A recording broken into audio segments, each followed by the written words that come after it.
Halkanii guyyaa ni fiiga yoomiin harabaa fadaa. Hojjate jireenya koo fooyyeffachuuf jedhee jaboon obsan tattaafadee. Ededa jireenyaa yaabbachuu dadhabeetiin ka'eera qaqqabadee. Na jalaa shirgigaata olo bahuun ijibbaadee.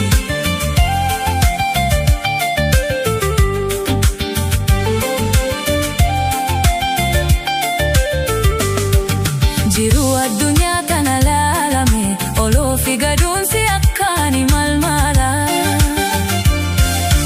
Qeera jiruu baate bu'uun rakkooda dhamte hiree fi ayyaana. Tattaaffiin tolaafne guyyumaan guyyaarraani. Shirgii gammenya sabahuu daranii. Dakhana deebifte haa muchotaatti nafe.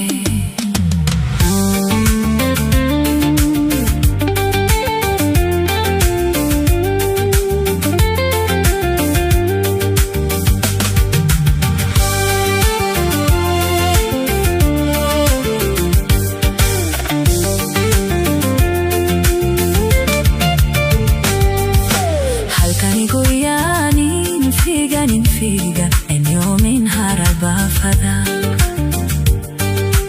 Hojjate jireenya koo fooyyeffachuuf jedhee jaboon obsan tattaafadee. Ededa jireenyaa yaabbachuu dadhabeetiin ka'eera qaqqabadee. Na jalaa shirgigaata olo bahuun ijibbaadee.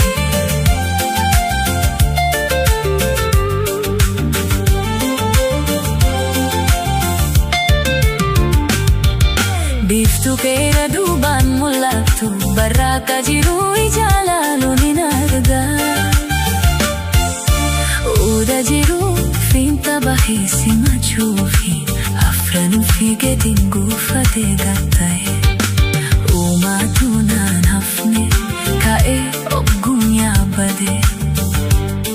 Waan na darbuun beeyneef boodatti konkolaatee. Gubbaa bororeetiin daakhattee mataa koo addaadee.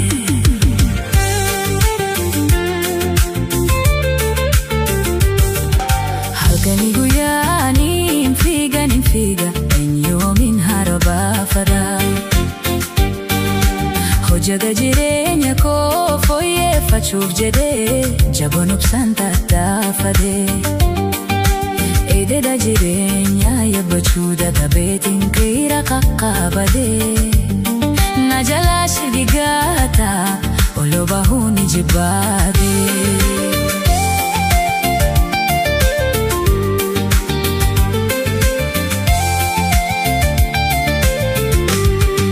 Jiruu addunyaa tana laalame oloo fi gaduunsi akkaani malmala.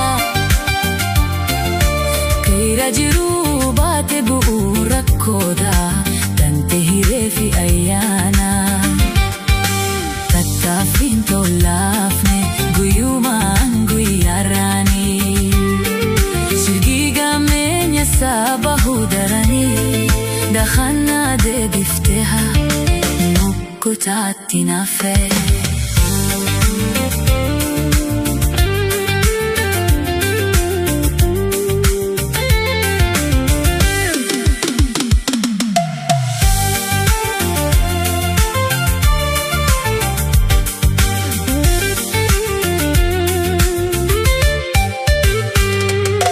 Halkanii guyyaa ni fiiga yoomiin harabaa fadee. Hojjate jireenya koo fooyyeffachuuf jedhee jaboon obsan tattaafadee.